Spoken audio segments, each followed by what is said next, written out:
ang talagang layunin lang naman yan, makawala at hindi, mayari, no, doon sa mga nakaamba na posibleng sila ay makulong. 'Di ba? Sabi ni Annalyn Ando, kasi nga 11 pages lang at puro akusasyon lamang." Correct. Which is, yan nga yung nakikita natin, meron pang pamaleta-maleta sila, ha. Meron pa silang ipinagmamayabang na nasa maleta. Yun pong kanilang mga impeachment complaint kay, Pangulong Bongbong Marcos. Yun pala wala naman palang kwenta. Kasi nga po pilit lang talaga, mga bossing, 'no? At dati pa ho natin nakikita 'yan. Nung hindi pa ho nakakulong ang dating Pangulong Duterte, ganyan na ang kanilang lakaran, ganyan na ang kanilang ginagawa. Pababain, pabagsakin, patalsikin, paalisin si Pangulong Bongbong Marcos doon sa kanyang puwesto, doon sa kanyang pagiging presidente.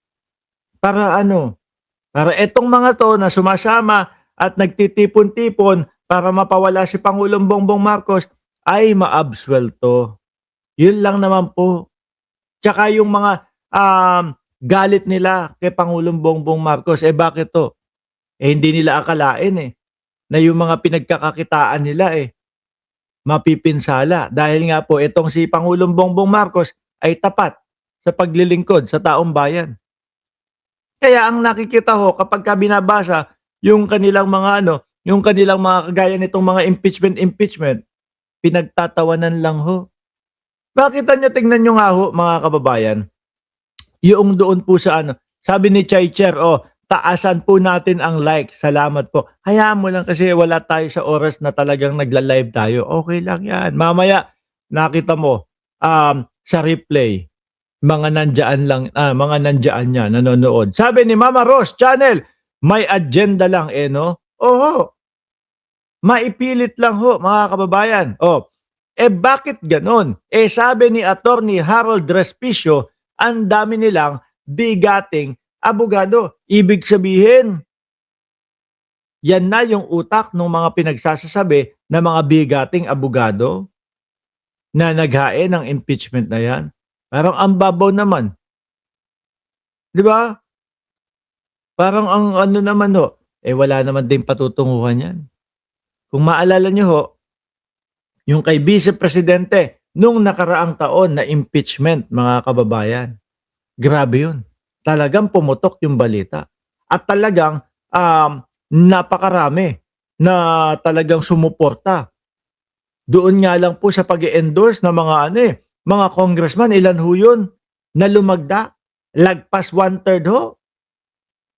Lagpas 1/3 mga kababayan, kaya nga dire-diretso. Yun nga lang, meron tayong mga senador, no, na wala, mga pro Duterte.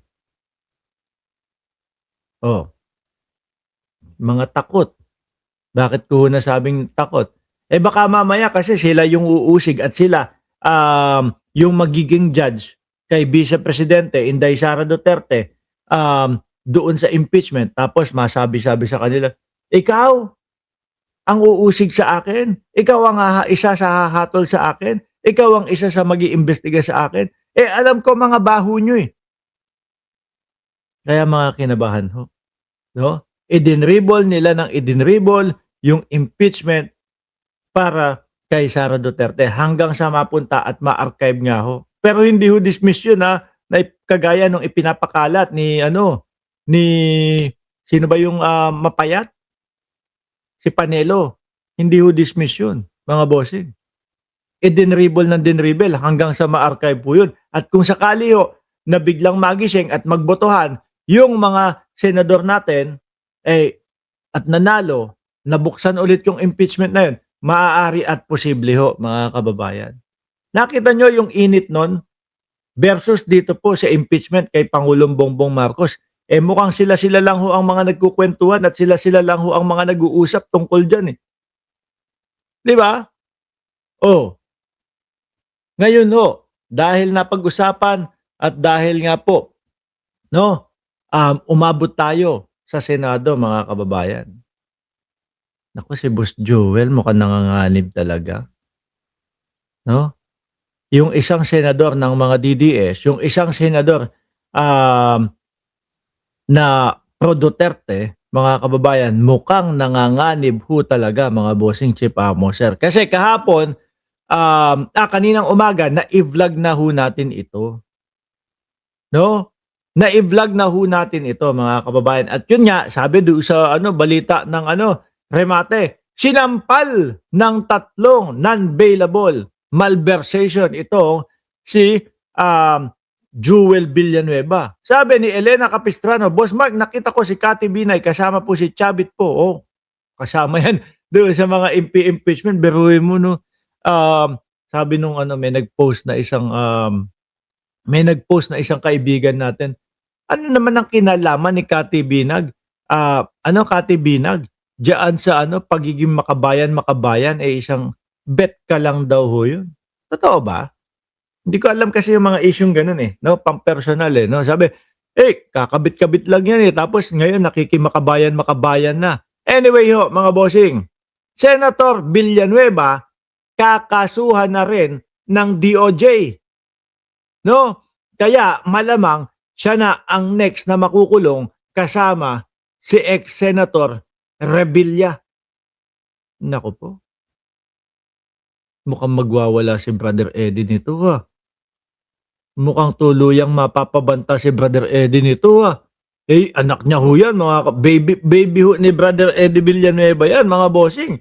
Tapos kapag nakasuhan na sa DOJ, ano sunod? Pag umakyat, pagpapaaresto. Tanong, susuko kaya? Gagawin kaya yung katapangan na ginawa nitong si Revilla na kusang sumuko? Hindi nagpatumpik-tumpik, hindi nagtago, hindi yung umalis ng bansa, pero rumekta, sumuko ho agad. Or magtatago itong si Joel Villanueva, si Boss Joel. Sabi dito, dahil kakasuhan na rin si Senator Villanueva, parang sinabi na rin ng DOJ na siya ang next makukulong sa City Jail kasama si ex-Senator Revilla. Tatlong no-bail na kasong malversation of public funds ang may kaugnayan sa flood control scandal at nakatakdang isang pa ng DOJ laban kay Joel Villanueva.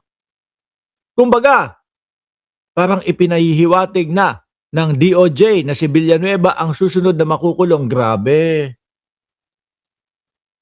Mauubos ho yata ang ating mga senador. Bakit to, mga kababayan? Kapag sumunod si Villanueva, baka sumunod na din yung sila Chis Escudero, yung mga Paraiba, yung mga 57 million na mga singsing. Di ba? Mauubos ho yata. Ilan lang siguro ang matitira doon sa ating mga senador, mga kababayan. Sabi dito, kapag guilty sa lahat ng kanyang kaso, malamang mabubulok din sa kulungan si Congressman Barsaga, pati si Barsaga.